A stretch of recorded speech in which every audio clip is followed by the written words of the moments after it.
ఇంక సరే లాస్ట్కి వచ్చే కొందికి ఇంకా పెద్ద స్కెచ్ వేశాడు. మనందరి జుట్టు ఆయన చేతల్లో పెట్టుకోవాలనుకున్నాడు. కడాన ల్యాండ్ టైటిలింగ్ యాక్ట్. ఇది చూస్తే ఈ యాక్ట్ చూస్తేనే భయంకరం. మొత్తం నీతి ఆయోగ్ చెప్పింది నేను చేశాను అన్నాడు. దేశంలో ఎక్కడా ఈ చట్టం అమలు కాలేదు. ప్రజల ఆస్తులందరూ కూడా భయపడిపోయే పరిస్థితికి వచ్చారు. ఇది చూసిన తర్వాత మీరు చూస్తే నో అపీల్స్, సివిల్ కోర్ట్సే లీవ్, నేరుగా హైకోర్టుకే వెళ్ళాలి. ఇంకొక పక్కన దీంట్లో మనం చూసినప్పుడు ప్రైవేటు వ్యక్తులను కూడా ల్యాండ్ టైటిలింగ్ ఆఫీసర్గా పెట్టుకోవచ్చు.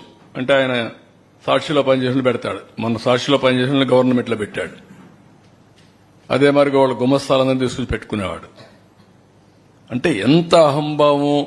అందుకే ఈ యాక్ట్ ని ఫస్ట్ కేబినెట్ లోనే తీసుకొచ్చాం, రద్దుకు రికమెండ్ చేశాం, దాన్ని రద్దు చేస్తున్నాం.